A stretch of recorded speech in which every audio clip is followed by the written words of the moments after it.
Welcome to social post. నేను Nihal. So ఇప్పుడు gold and silver ఈ 2 ఆర్నమెంట్స్ అనేది గ్రాడ్యుయల్‌గా పెరుగుతున్న ఈ సిట్యుయేషన్స్‌లో మనం దేని మీద ఇన్వెస్ట్ చేయడం మంచిది? అండ్ కొత్త ఇన్వెస్టర్స్ దీని మీద ఇన్వెస్ట్ చేయొచ్చా లేదా? దీని గురించి మాట్లాడడానికి వెల్తి చక్రధర్ గారున్నారు. AMFI certified and mutual fund distributor. ఒకసారి మన సార్‌తో మనం మాట్లాడదాం.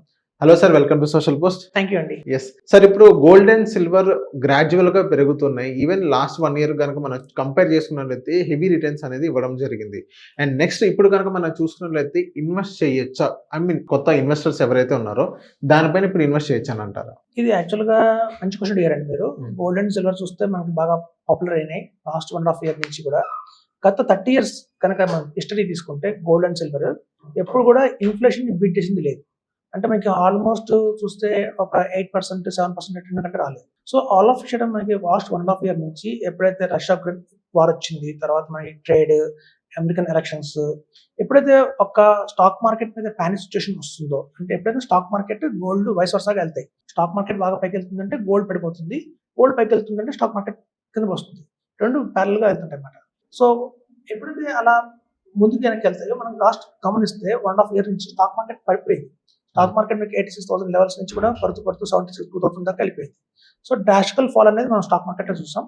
అలాగే సేమ్ టైం మంచి హై రైజ్ అనేది మనం గోల్డ్ అండ్ సిల్వర్ లో చూసాం. సో ఇప్పుడు వస్తున్న కస్టమర్స్ ఈ లాస్ట్ 1.5 ఇయర్ రిటర్న్ చూసి గ్రీడీ అయ్యి ఏదో బాగుంది, ఇట్లాగే పెరుగుతుంది మనకి, నెక్స్ట్ రాబోయే 1.5 ఇయర్ కూడా ఈ గోల్డ్ అండ్ సిల్వర్ మీద ఇంకా అమాంతం పెరుగుతుంది అనే ఉద్దేశంతో కొన్నారనుకోండి, అల్టిమేట్ గా మనం లాస్ అవుతుంది. సో కాబట్టి ఎప్పుడైనా నేను ఒక బెస్ట్ ఎగ్జాంపుల్ చెప్తాను.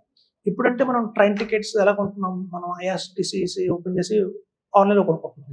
మా చిన్నప్పుడు ఎలా ఉండేదంటే రిజర్వేషన్ కౌంటర్లు ఉండేవి. ఆ రిజర్వేషన్ కౌంటర్కి వెళ్ళిన తర్వాత మనకి 2 కౌంటర్లు ఉంటాయి. సో మనం ఆ కౌంటర్లో లైన్లో కూర్చొని మనం టికెట్ రాసేవాళ్ళం. ఇలా వాళ్ళని హైదరాబాద్ నుంచి తిరుపతి వెళ్తున్నాను, నారాయణ ఎక్స్ప్రెస్ అని చెప్పి కూర్చునేవాళ్ళం. మనకేంటంటే మన లైన్ కదిలేదు కాదు, మన పక్క లైన్ ముందు ఫాస్ట్ గా పోతూ ఉండేది. మనం ఏమనుకుంటాం, చూసి అరే మన లైన్ కదలట్లేదు, పక్క లైన్ ఫాస్ట్ గా వెళ్ళిపోతుంది, దానికి మోదే బాగుంటుందని ఇక్కడి నుంచి మనం పక్క లైన్కి వెళ్తాం. మనం వెళ్ళటం ఆలస్యం, ఆ లైన్ ఆగిపోతుంది, ఈ లైన్ ఫాస్ట్ మూవ్ అవుతుంది, మనం అక్కడే ఉంటాం. సో ఇప్పుడు గత 1.5 ఇయర్ జరుగుతుంది కూడా అదే. స్టాక్ మార్కెట్ లో రిటర్న్స్ రావట్లేదు, స్టాక్ మార్కెట్ లో లాస్ చూస్తున్నాము. పెట్టిన 1 lakh ఆ మంత్ 80,000 అయింది, 90,000 అయిపోయింది. ఒక పక్క స్టాక్ మార్కెట్ పడిపోతుంది, ఒక పక్క గోల్డ్ ఏమో బాగా పెరుగుతుంది, 1,20,000 అలా పెరుగుతుంది. సో అందరూ ఇది కాదు, ఇది రాంగ్ చేసామేమో అని చెప్పి అటుపక్క జంప్ అవుతున్నారు. ఇప్పుడు చూడండి, ఎప్పుడైతే మీరు అందరూ ఈక్విటీ నుంచి కనుక వీటి కనుక జంప్ అయ్యారో, ఒకవేళ మూవ్ అయ్యారో ఈక్విటీ గోల్డ్ కి సిల్వర్ కి, అమాంతం గోల్డ్ సిల్వర్ పెరగడం ఆగిపోతుంది, ఈక్విటీ ర్యాలీ పెంచుకుంటుంది. సో అందుకే ఇన్వెస్టర్స్ గట్టిగా చెప్తున్నాను, అలాంటి పొరపాట్లు చేయకండి. యాక్చువల్గా ఇక్కడ నుంచి 2027, 28 దాకా కూడా ఒక మంచి బుల్ రన్ అనేది చూస్తారు. గత 30 సంవత్సరాల హిస్టరీ తీసుకుంటే కూడా స్టాక్ మార్కెట్ ఎప్పుడైనా సరే కొన్ని జీరోస్ వచ్చాయి అంటే స్టాక్ మార్కెట్ లో ఒక 1 ఇయర్ డౌన్ లో ఉంది, 2 ఇయర్స్ డౌన్ లో ఉంది అంటే ఇమీడియట్ గా ఆ నెక్స్ట్ ఫాలోడ్ బై ఇయర్ హమాంతం హై చూసాం మార్కెట్. ఆ 2014 లో కావచ్చు, 2011 లో కావచ్చు, మేము గత 20 ఇయర్స్ నుంచి ఇదే ఫీల్డ్ లో ఉన్నాం కాబట్టి ఎన్నిసార్లు మార్కెట్ పడింది, మళ్ళీ ఎన్నిసార్లు మార్కెట్ పెరిగింది.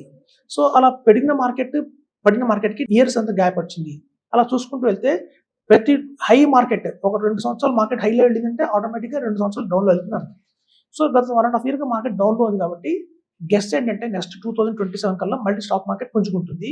2028 కల్లా కూడా స్టాక్ మార్కెట్ ఇవాళ ఉన్న 80,000 కాకుండా 1,10,000, 1,20,000 వరకు వెళ్తున్న అంచనా ఉంది. సో అలాంటప్పుడు ఆబ్వియస్ గా గోల్డ్ అనేది పడాలి.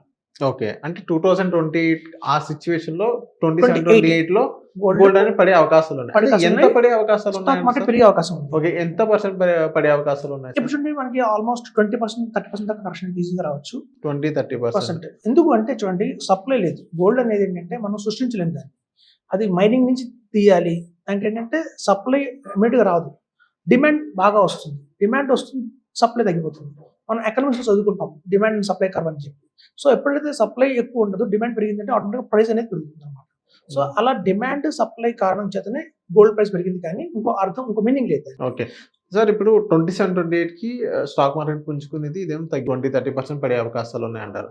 27 కి ముందు నెక్స్ట్ ఇయర్ 26 కల్లా గోల్డ్ అనేది ఎంత ప్రైస్ వరకు పెరగవచ్చు అంటారు? ఇప్పుడు దగ్గర 120+ ఉంది గోల్డ్ అనేది. ఇప్పుడు నెక్స్ట్ 27 కల్లా, 27 బిఫోర్ కనుక మనం చూసుకున్నట్లయితే ఎంత % పెరిగే అవకాశాలు ఉన్నాయి? ఇప్పుడు చూడండి, యాక్చువల్ గా 1 lakh నుంచి ఒక 25,000 దాకా జంప్ అయితే వచ్చింది గోల్డ్. మళ్ళీ 25,000 జంప్ రాదు, అంటే మళ్ళీ 1,50,000 దాకా వెళ్ళదు. వెళ్తే మాక్సిమం 1,30,000 దాకానే వెళ్తుంది తప్ప బియాండ్ దట్ అయితే వెళ్ళదు గోల్డ్. సో ఇప్పుడు గోల్డ్ ETFs కానివ్వండి, అలా షార్ట్ టర్మ్ లో కొందామంటారు. చాలా మంది ఏంటంటే మేము షార్ట్ టర్మ్ లో గోల్డ్ కొని అమ్మేస్తున్నాం.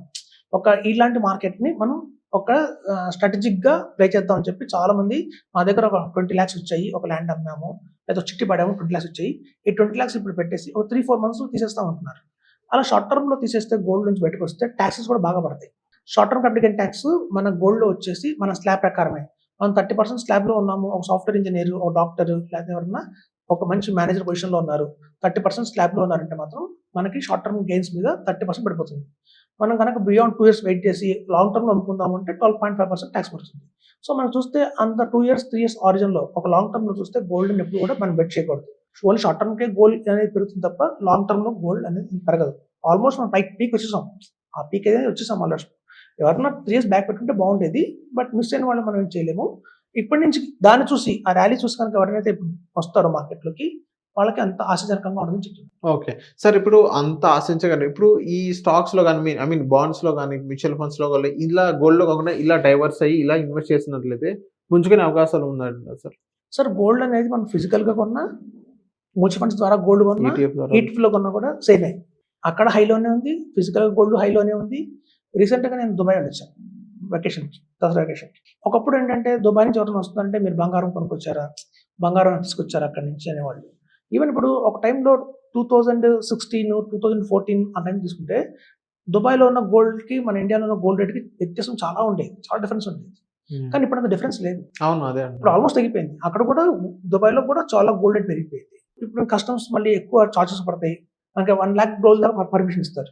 కానీ ఒకప్పుడు 1 lakh మనం పెడితే మనకి 20 grams దాకా గోల్డ్ వచ్చేది. 1 lakh పెడితే 10 grams వస్తుంది. సో అంతకన్నా ఎక్కువ రాదు, మనం తీసుకోలేము కూడా. సో కాబట్టి even across the world gold rates అనేవి బాగా పెరిగిపోయినాయి బికాస్ ఆఫ్ వార్స్. కేవలం ఈ యుద్ధాల వల్ల మాత్రమే గోల్డ్ బాగా పెరిగింది. ఎప్పుడైతే ఈ కరెన్సీ ఈవెన్ మీరు చూస్తుంటారు రూపాయి వాల్యూ పడిపోతుంది అంటున్నారు. సో ఇట్లాంటి టైంలో కూడా ఏంటంటే గవర్నమెంట్స్ కూడా కొంత గోల్డ్ హోల్డ్ చేస్తాయి. సో ఎప్పుడైతే మనం రీటైల్ పీపుల్ కొనే గోల్డ్ ఎంత ఉంటుంది, మహా అయితే 10 grams 20 grams, మహా అయితే పెద్ద గొప్ప వాళ్ళైతే 1 kg. కానీ సెంట్రల్ గవర్నమెంట్స్ అలా కొనవు, వాళ్ళు టన్స్ లో కొంటారు గోల్డ్. సో ఎప్పుడైతే టన్స్ లో గోల్డ్ కొంటున్నామో సప్లై అంత టన్స్ రాదు కాబట్టి ఆటోమేటిక్ గా ప్రైస్ పెరిగింది. సో అలా పెరిగింది. మరి ఎప్పుడైనా ఒక గోల్డ్ ప్రైస్ పెరిగింది అంటే కారణం ఏంటి అని తెలుసుకోవాలి. ఇప్పుడు అంతకుముందు ఏంటంటే ఆషాఢ మాసంలో గోల్డ్ తగ్గేది, శ్రావణ మాసంలో గోల్డ్ పెరిగేది, కార్తీక మాసంలో గోల్డ్ పెరిగేది, పెళ్లి సీజన్ లో గోల్డ్ పెరిగేది, పెళ్లి కాని సీజన్ లో తగ్గేది. అట్లాంటి ఒక నానుడు ఉండేది. కానీ ఇప్పుడు అలా కాదు. ఇప్పుడు ఏంటంటే అక్కడ వరల్డ్ లో ఉన్న సిచ్యువేషన్ ప్రకారం పెరిగింది. సో ఎప్పుడైతే మళ్ళీ వరల్డ్ లో ఉన్న సిచ్యువేషన్ అంతా మళ్ళీ చల్లబడుతుందో ఆటోమేటిక్ గా ప్రైస్ అనేది కిందకు వస్తుంది. ఓకే, మరి ప్రైస్ కింద స్టాక్ మార్కెట్ అప్పుడు పుంజుకుంది అంటారా? నెక్స్ట్ 2 years కూడా మనకి బుల్ ర్యాలీ అనేది మనకి స్టాక్ మార్కెట్ లోనే ఉంది కంపేర్ టు గోల్డ్. ఇప్పుడు మనకి గోల్డ్ లో ఇన్వెస్ట్మెంట్ చేయాలా, స్టాక్ లో ఇన్వెస్ట్మెంట్ చేయాలా, ఇదే కదా క్వశ్చన్. అవును. ఇప్పుడు నేను చెప్పేది ఏంటంటే మనం స్టాక్ లో ఇన్వెస్ట్మెంట్ చేయండి. నెక్స్ట్ 2 years బుల్ రన్ నుంచి స్టాక్ మార్కెట్ వస్తుంది, గోల్డ్ కాదు. Okay. So thank you sir మా సోషల్ పోస్ట్ వచ్చినందుకు. థ్యాంక్ యూ అండి.